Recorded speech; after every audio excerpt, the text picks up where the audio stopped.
মাছটা হয়ে গেছে, আমি বানিয়ে রাখবো।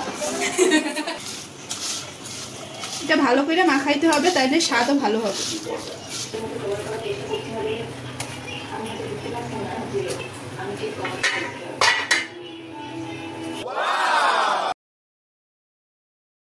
মাছটা একটা পাশ পোড়া আর একটা পাশ ঠিক আছে, এইভাবে মাছ ভাজি করলে অনেক স্বাদ হয় খেতে। আজকে বাইলা মাছ পাতা ভাজি করব। মাছে দেওয়ার জন্য আলু আর পেঁয়াজ কেটে নেব।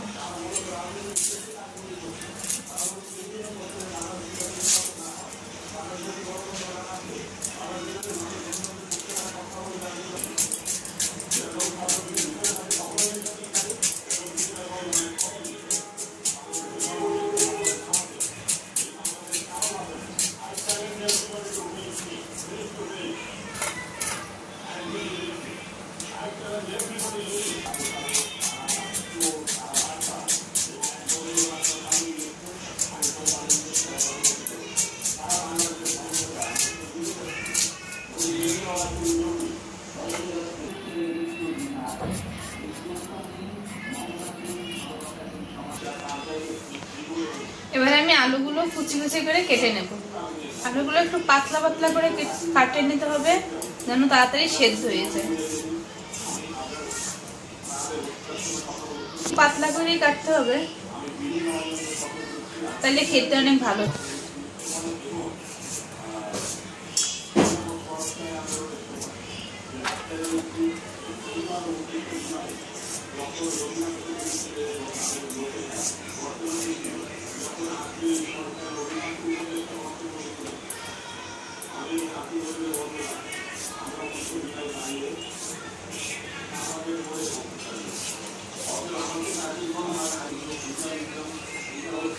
এখন আমি মাছের সাথে সব মশলাগুলো মাখাই নেব।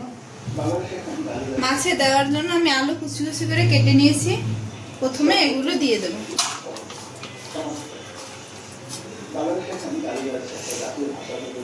এরপর আমি দিয়ে দিব পেঁয়াজ কুচি আর কাঁচামরিচ।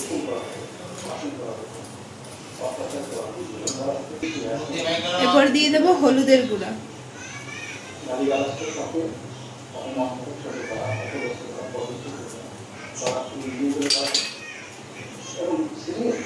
এরপর দিয়ে দেব মরিচের গুঁড়া। ঝাল আপনারা যেভাবে খান সেভাবে দিন, কম বেশি করে।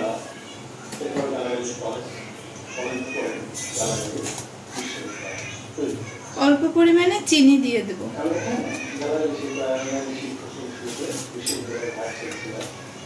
এরপর দেব আদা বাটা, জিরা বাটা, গরম মশলার গুঁড়া,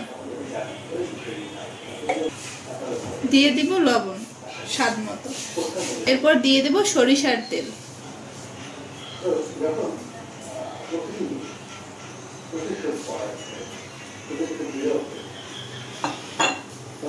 এখন আমি আলুটা ভালো করে মাখাই নেব।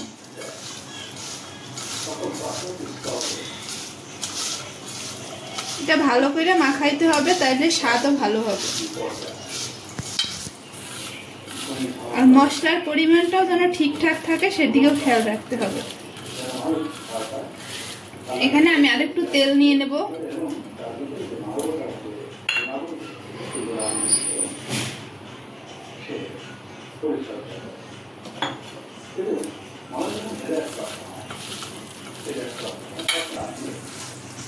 একটু সময় নিয়ে ভালো করে মাখাতে হবে, কারণ যত বেশি মাখবেন আপনি ভালোভাবে, স্বাদটাও তত বাড়বে।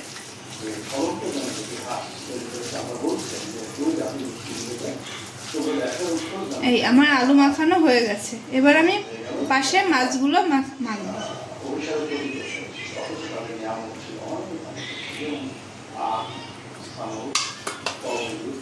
অল্প অল্প করে মাছ নিবেন আর মাখবেন, কারণ মাছগুলো একটু নরম, বাইলা মাছ তো নরমই হয়, একটু ভেঙে না যাওয়ার সম্ভাবনা থাকে, এই জন্য অল্প অল্প করে নিয়ে মাখতে হবে।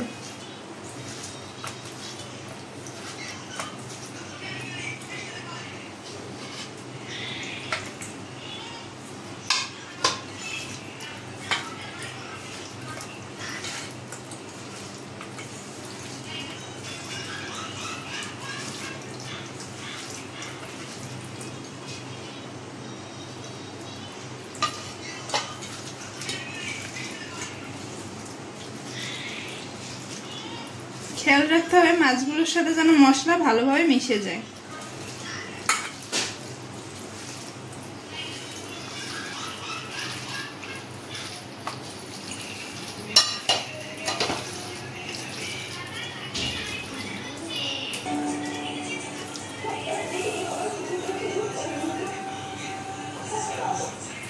মাছ মাখানো হয়ে গেছে, এখন আমি কলা পাতাগুলোয় তেল মেখে নেব।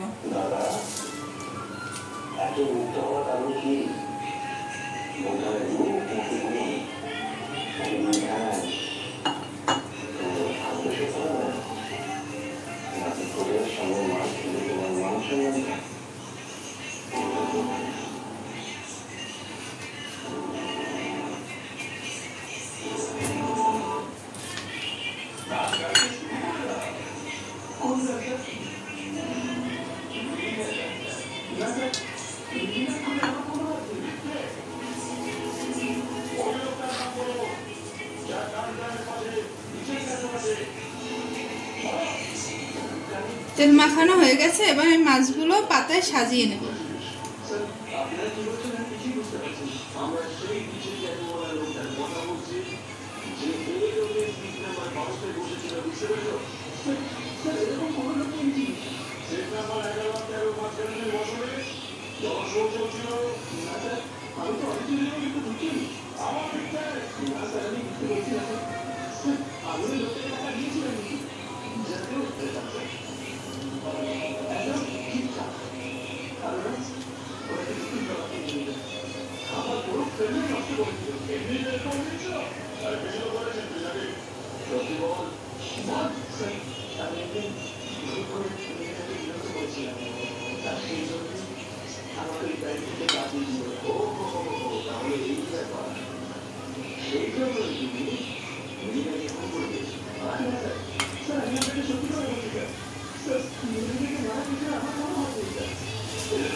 মাছগুলো সাজানো হয়ে গেছে, আমি এবার উপর থেকে আলুগুলো দিয়ে দেব।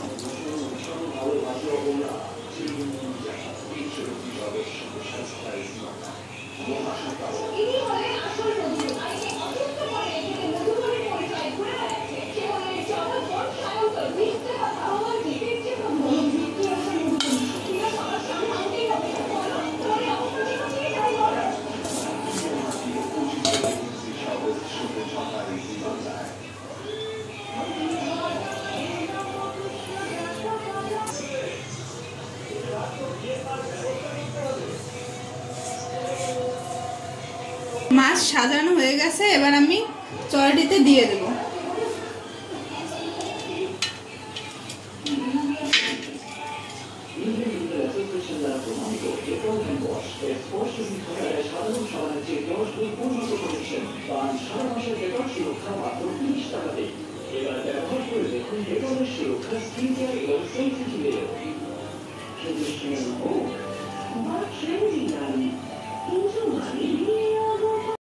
এবার ঢাকনাটা তুলে দেখি, পাতাটা একটু ছোট, এই জন্য মশলাগুলো পড়ে যায়, এই জন্য আমি পাশে এইগুলো দিয়েছি।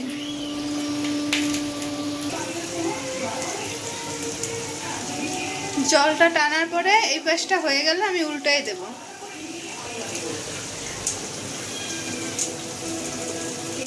আর একটু আমি ঢেকে দেব। এখন ঢাকনাটা উঠিয়ে নেব।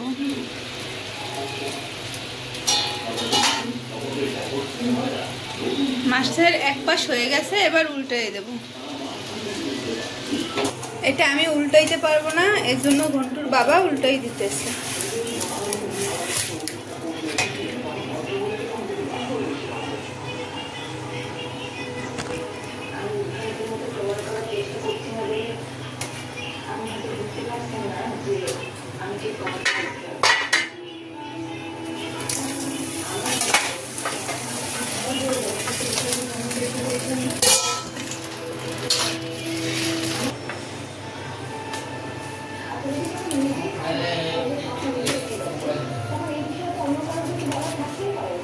এই পাশটা পুরো হয়ে গেছে, দেখছেন কি সুন্দর পোড়া পোড়া একটু দাগ পড়ছে। এবার অন্য পিঠটা দিয়ে দেবো চুলায়।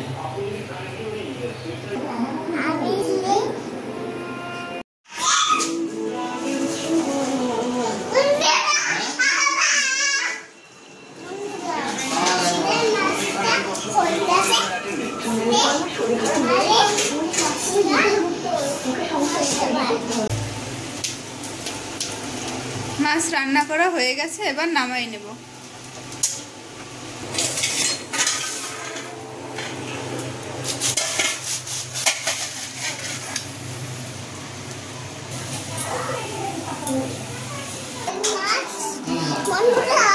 মাছটা হয়ে গেছে, আমি নামিয়ে নেব।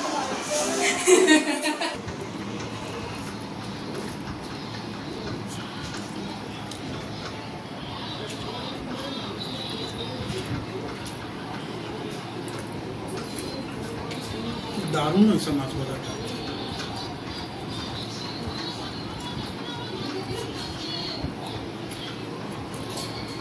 ভালো হয়েছে, খুবই স্বাদ হয়েছে।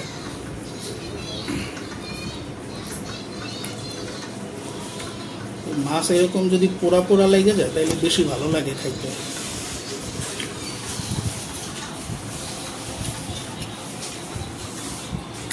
মাছগুলো তো একদম তাজা, আর রান্নাটাও খুব ভালো হয়েছে। এই কলা পাতায় রান্না করলে কলা পাতা পোড়ার যে একটা ঘ্রাণ থাকে খাবারের সাথে মিশা যায়, এই কারণে স্বাদ আরো বাড়ে।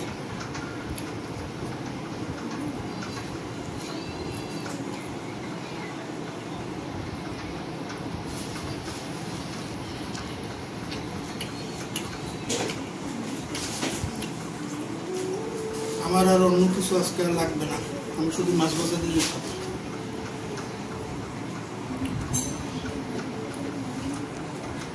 কেন চিংড়ি মাছ তারপর তরকারি রান্না করছি, সেগুলো খাবা না? না, এখন আর খাবো না, এটা খুব ভালো লাগতেছে, ওইগুলো রাতে খাবো। খুবই স্বাদ হয়েছে মাছ ভাজা।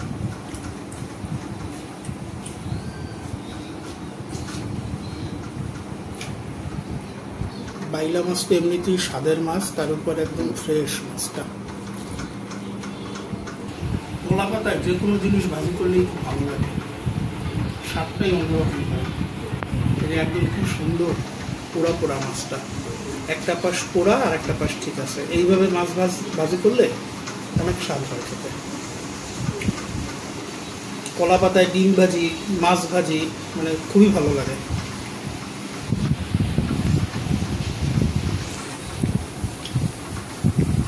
আপনারাও এইভাবে কলা পাতায় বাইলা মাছ, পাবদা মাছ, যে কোনো মাছ ভাজি করে খেয়ে দেখবেন, এর স্বাদটাই অন্যরকম। আজকে আপনাদের দেখালাম বাইলা মাছ পাতায় ভাজা। আপনারা বাইলা মাছ কিভাবে খান আমাদের কমেন্টে জানাবেন। আর আমাদের ভিডিওটি যদি ভালো লাগে একটি লাইক করবেন, শেয়ার করবেন, আমার চ্যানেলটিতে সাবস্ক্রাইব করবেন।